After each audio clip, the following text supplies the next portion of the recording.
Hi friends, welcome to my நித்திருத்தி channel. இன்றைக்கான சமையல் வீடியோ நம்ம என்ன செய்ய போகிறோன்றதை பார்த்துடலாம். வெஜிடபிள் பிரியாணி தான் நம்ம செய்ய போகிறோம். அதுக்கு தேவையான பொருட்கள்லாம் எடுத்து வச்சுருக்கோம். என்னென்ன அப்படின்றத நம்ம பார்த்துடலாம். வாங்க ஃப்ரெண்ட்ஸ், இப்போ வீடியோக்குள்ளே போகலாம். இஞ்சி பூண்டு பேஸ்ட்டை நல்லா அரைச்சி எடுத்து வச்சுருக்கேன். அடுத்தது சோம்பு, கிராம்பு வந்து ஒரு 3 கிராம்பு வந்து அதிகமாக போட்டோம் அப்படின்னாக்க ரொம்பவே உரைக்கும், காட்டு அதிகமாக இருக்கும். அதனால் அது மீடியமாக கரெக்டாக நம்ம எடுத்துக்கணும். கிராம்பு வந்து நான் 3 கிராம்பு எடுத்திருக்கேன் பாருங்கள். 1 2 3 கிராம்பு எடுத்திருக்கேன். அடுத்தது பட்டை, பூவு, கடல் பாசி, இதெல்லாமே நம்ம எடுத்து வச்சுருக்கோம், பார்த்துக்கோங்க. அடுத்தது வந்து தக்காளி, வெங்காயம், பச்சை மிளகாய். அடுத்தது பார்த்திங்கன்னா கேரட், பீன்ஸ். இது வந்து மசாலா ஐட்டத்தில் வந்து கொத்தமல்லி தூள், மிளகாத்தூள், கரம் மசாலா, பிரியாணி பவுட்ரு, 4 வகையான பிரியாணி பவுட்ரு எடுத்தாச்சு. ஓகே, அடுத்தது வந்து மீல் மேக்கர் நான் பெருசு எடுத்து வச்சுருக்கேன். பெருசு வந்து தண்ணியில் கொஞ்சம் நேரம் சுட வச்சு எடுத்து வைக்கணும். அதனால் மீல் மேக்கர் வந்து பெரிய மீல் மேக்கராக நான் எடுத்து வச்சுருக்கேன். ஒரு 200 கிராம் இருக்கும் மீல் மேக்கர் எடுத்தாச்சு.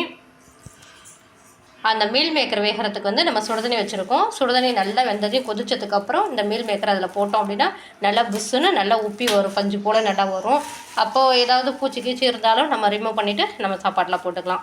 ஓகே ஃப்ரெண்ட்ஸ், நமக்கு தேவையான பொருட்கள் எல்லாமே நம்ம பார்த்துட்டோம். இப்போ எப்படி செய்யலான்றது பார்க்கலாம். ஒரு பெரிய குக்கரை அடுப்பில் வச்சுக்கிட்டு நான் வந்து இன்றைக்கி 1.25 படி இப்போ எடுத்திருக்கேன். 1.25 படி பிரியாணி செய்ய போகிறேன். அதனால் கொஞ்சம் பெரிய குக்கராகவே நான் எடுத்துக்கிட்டேன். இந்த குக்கரில் பாருங்கள், ஒரு 1/4 லிட்ரு அளவுக்கு நான் எண்ணெயை ஊற்றியிருக்கேன், பார்த்துக்கோங்க. இந்த அளவுக்கு இப்போது நம்ம தேவையான பொருட்கள்லாம் போட்டுக்கலாம். ஃபஸ்ட்டு நம்ம பூண்டை போட்டுக்கலாம்.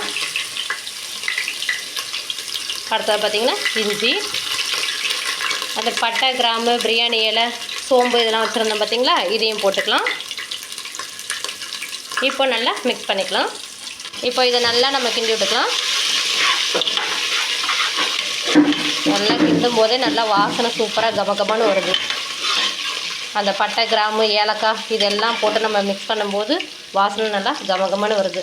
ஓகே, இதை நல்லா கிண்டியாச்சு. இப்போ வந்து பச்சை மிளகாயும் போட்டுடலாம். பச்சை மிளகாயும் போட்டு நல்லா கிண்டிக்கலாம். அடுத்ததாக வெங்காயத்தை போட்டுக்கலாம். வெங்காயம் போட்டாச்சு. இந்த வெங்காயத்தை வந்து நல்லா நம்ம வணக்கிக்கலாம். நல்லா வணங்கினதுக்கு அப்புறமா நம்ம தக்காளி போட்டுக்கலாம். தண்ணி கொதிச்சிருச்சு. நம்ம இப்போ மீல் மேக்கரை போட்டுக்கலாம். நல்லா தண்ணி கொதிச்சிட்டு இருக்கிற தண்ணியில் இந்த மீல் மேக்கரை நம்ம எடுத்து போட்டோம்னா நல்லா புசுன்னு நல்லா மேலே வந்துடும். இதில் வந்து நிறைய பூச்சிகளும் இருக்கும் இந்த மீல் மேக்கரில். அதனால் நமக்கு கவனமாக செய்யணும். நிறையா இருக்குது, அப்படி தான் வரும். இது நல்லா இது பண்ணிடலாம். நல்லா பாருங்கள், பொங்கி வருது. நல்லா புஷ்ஷுன்னு உப்பி வந்துடும். இந்தளவுக்கு கீழே ஒன்று தெரிச்சு விழுந்துருச்சு. ஓகே, இது இப்படியே இருக்கட்டும். நம்ம அடுப்படமா ஆஃப் பண்ணிடலாம். இந்த சூட்லேயே நல்லா புழுங்கிக்கும். அதுக்கப்புறம் புழிஞ்சி எடுத்து நம்ம பிரியாணியில் போட்டுக்கலாம். பாப்பா வந்து நம்ம எல்லாத்துக்கும் எக்ஸ்பிளைன் பண்ணுவாங்க எப்படி செய்கிறது என்ன அப்படின்ட்டு. சொல்லு. எல்லாத்தையும் நல்லா வணங்கிடணும். நல்லா போல்டாக பேசணும்.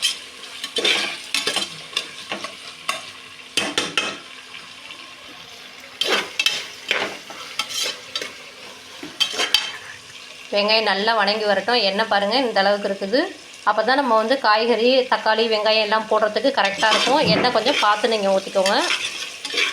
நல்லா பாருங்கள், வெங்காயம் நல்லா வெந்து வருது, வணங்கி வருது. ப்ரௌன் கலரில் ஆயிடுச்சு.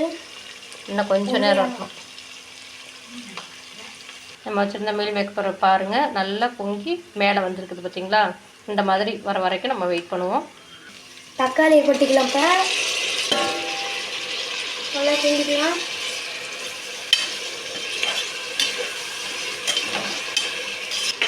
நல்லா கிண்டிவிடும்.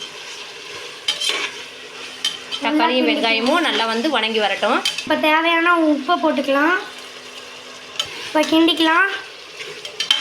உப்பு போட்டால் தான் நல்லா வெங்காயம், தக்காளி எல்லாமே வணங்கி வரும்.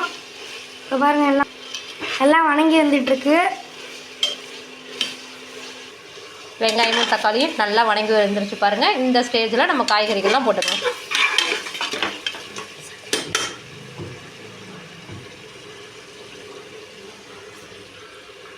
பீன்ஸை கொட்டிக்கலாம். இப்போ கேரட்டை கொட்டிக்கலாம். எல்லாத்தையும் நல்லா கிண்டி விட்டுக்கலாம்.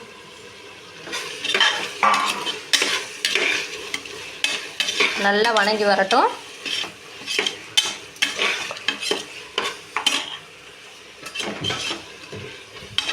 நல்லா கிண்டணும், கிண்டாமல் விட்டுட்டோம்னா தீஞ்சு போயிடும். இப்போ இன்னும் கொஞ்சம் நம்ம உப்பு போட்டுக்கலாம். காய்கறியெல்லாம் போட்டிருக்கோம்ல, நல்லா வெந்து வரட்டும். இன்னும் கொஞ்சம் உப்பு போட்டுக்கலாம். கொஞ்சம் நேரம் அப்படியே காய்கறி எல்லாம் வேகட்டும். நம்ம வணக்கி விட்டு கொஞ்சம் நேரம் வெயிட் பண்ணுவோம். அதுக்கப்புறம் இந்த மீல் பேக்கர் மசாலா ஐட்டங்கள் எல்லாத்தையும் நம்ம சேர்த்துக்கலாம்.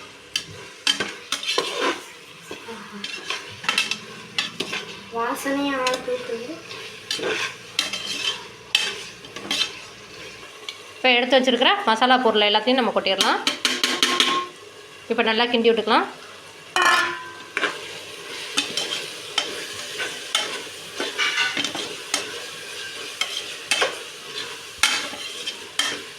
இனிமேல் நம்ம மீல் மேக்கரையும் எடுத்து போட்டுக்கலாம் இதுலேயே. இப்போது இந்த மீல் மேக்கரை நம்ம வடிகட்டிக்கலாம்.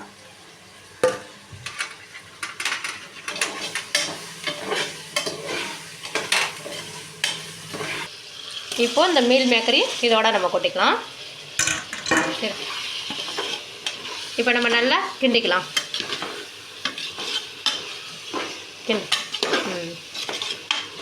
மசாலா ஐட்டம், தக்காளி, வெங்காயம், அடுத்தது காய்கறி, இந்த மீல் மேக்கர் எல்லாமே ஒன்றோட ஒன்று சொதற மாதிரி நம்ம மிக்ஸ் பண்ணிக்கலாம்.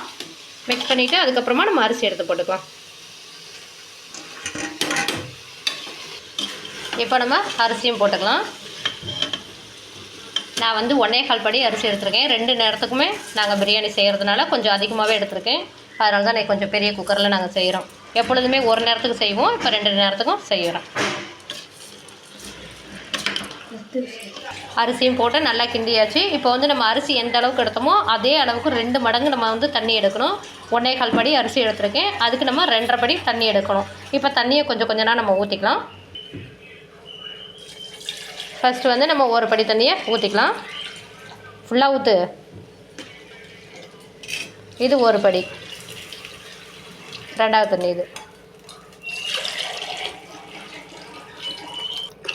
இது வந்து 2வது படி நம்ம தண்ணி ஊற்றுறது. இன்னும் கொஞ்சம் ஊற்று. அடுத்தது 1/4 படி எடுத்தோம் பார்த்தீங்களா, அதுக்காக நம்ம ஊற்றுறோம். இந்த 1/4 படி கொஞ்சம் காட்டு குண்டன கொஞ்சம் அதிகமாக இருக்குது.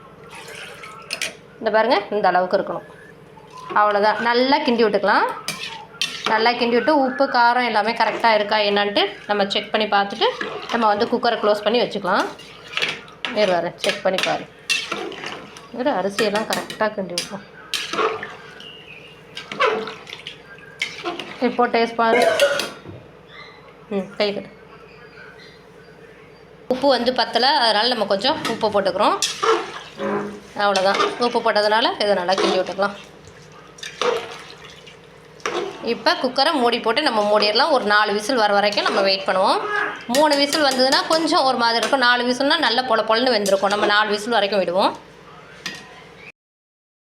பிரியாணி நமக்கு சூப்பராக ரெடி ஆகிடுச்சு பாருங்கள். இப்போ இதை வந்து ஹாட் பாக்ஸில் நம்ம கொட்டிக்கலாம். சுட சுட ஆவி பிறக்க நமக்கு பிரியாணி ரெடி பாருங்கள். இதுக்கு சைடிஷாக கத்திரிக்காய் பொரியல் தான் நம்ம பண்ணியிருக்கோம். கத்திரிக்காய் பாருங்கள் எவ்வளோ சூப்பராக நல்லா வந்துருக்குன்ட்டு. இது நம்ம செடியிலேயே காய்ச்ச கத்திரிக்காய். ஓகே ஃப்ரெண்ட்ஸ், சண்டே ஸ்பெஷல் எங்கள் வீட்டில் இதுதான். உங்கள் வீட்டில் என்ன சமையல் அப்படின்றத கமெண்ட் பாக்ஸில் கமெண்ட் பண்ணுங்கள். எப்படி ஆவி பறக்க இருக்குது பார்த்தீங்களா, சுட சுட. ஓகே ஃப்ரெண்ட்ஸ், தேங்க்யூ ஃபார் வாட்சிங். உங்களுக்கு இந்த வீடியோ பிடிச்சுன்னா வீடியோக்கு ஒரு லைக் பண்ணிக்கோங்க. என்னுடைய சேனலையும் சப்ஸ்கிரைப் பண்ணி வச்சுக்கோங்க. மீண்டும் நாளைக்கு ஒரு வீடியோ சந்திக்கலாம். ஓகே, பாய்.